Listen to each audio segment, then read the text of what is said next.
చ 'వంశీకృష్ణ' వాళ్ళ దర్శకత్వంలో వచ్చిన సినిమా అయితే ఇది. ఈ సినిమాలో మంచు మోహన్ బాబు, మంచు లక్ష్మి, అలాగే సముద్రకని మరియు జబర్దస్త్ మహేష్ ఇంకా చాలామంది అయితే నటించారు. విశ్వంత్ ఇలా జెమినీ సురేష్ వీళ్ళందరూ కూడా.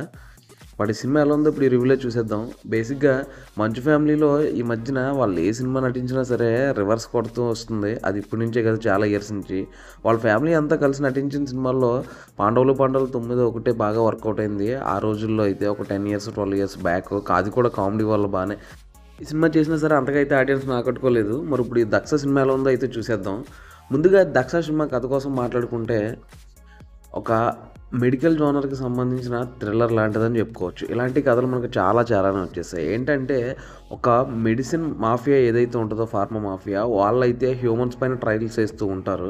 సో, ఆ ట్రయల్ సంబంధించి కొంతమంది నష్టపోవడం, వాళ్ళైతే రివెంజ్ తీర్చుకోవడం ఇటువంటి కథలు గత 10 ఏళ్లుగా చాలా అయితే వచ్చేసినాయి. రీసెంట్‌గా అయితే ఇంకా ఎక్కువ థ్రిల్లర్స్ అయితే ఈ జోనర్‌లో అయితే చాలా వచ్చినాయి. సో, ఈ థ్రిల్లర్ కూడా అదే జోనర్‌కి చెందింది. అసలు ఈ కథకి ఎందుకు ఓకే చెప్పారో నాకైతే అర్థం కాలేదు. ఇక ఫస్ట్ హాఫ్ కోసం మాట్లాడుకుంటే cinema first half starting okay పర్లేదు ఏదో చూస్తున్నాం కదా అన్న పేరుకైతే అనిపిస్తది అలా స్లోగా. ఇంటర్వెల్‌కి వచ్చిన తర్వాత అప్పుడు ఒక చిన్న ట్విస్ట్ ఉంటది. అప్పుడు కొంచెం బానే అనిపిస్తది. పర్లేదు ఏదో ఒక రీజనబుల్ సినిమానే చూస్తున్నాం కదా అన్నట్టు.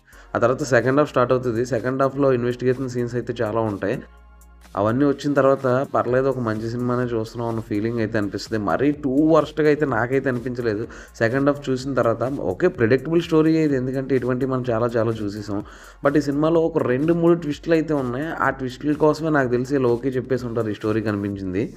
అలాగే సినిమా మొత్తం అక్కడక్కడ పర్లేదనిపించే సీన్‌లయితే ఉన్నాయి. కొన్ని ఎలిమెంట్స్ మాత్రం ఓకే ఇంట్రెస్టింగ్‌గానే అనిపిస్తాయి. బట్ ఓవరాల్‌గా సినిమా అయితే మాత్రం అంత ఎంగేజింగ్‌గా, థ్రిల్లింగ్‌గా అయితే అనిపించదు. నాకు తెలిసి ఇటువంటి స్టోరీలు ఎంచుకోవడం అంత కరెక్ట్ కాదేమో అనిపించింది. ఎందుకంటే ఇదే జోనర్‌లో చాలా సినిమాలొచ్చేసాయి. బట్ స్టోరీ కూడా ఇంత ఎంగేజింగ్‌గా ఉండదు.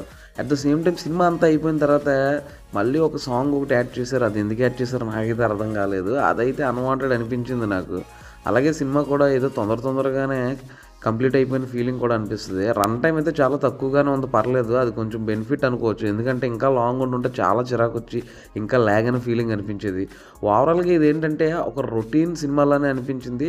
బట్ పర్లేదు వాళ్ళు చేసిన దానికైతే న్యాయం చేశారని అనుకోవచ్చు.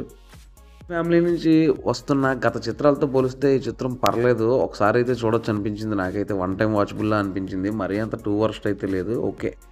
ఇలాంటి సినిమాలు థియేటర్‌లో కాకుండా డైరెక్ట్‌గా ఓటీటీ రిలీజ్ చేసుకుంటే బెటర్ అన్న ఫీలింగ్ నాకైతే అనిపించింది. ఎందుకంటే ఓటీటీలో చూస్తే జనాలు పర్లేదు ఒకసారి చూడొచ్చు బానే ఉంది కదా సినిమా అన్న ఫీలింగ్ అని వచ్చేది. థియేటర్‌లోకి వచ్చేసరికి ఇటువంటి స్టోరీలు అయితే ఎవరు ఎక్స్‌పెక్ట్ చేయరు. నాకైతే ఈ సినిమా పర్లేదు యావరేజ్ సినిమాగా అనిపించింది. మీరు గనుక ఈ సినిమా చూస్తే ఏం ఫీల్ అవుతున్నారో కామెంట్ చేసేయండి. అలాగే ఇప్పటివరకు మన ఛానల్ ఎవరైనా సబ్స్క్రైబ్ చేసుకోకపోతే వెంటనే అయితే సబ్స్క్రైబ్ చేసుకోండి. Move man. Thank you.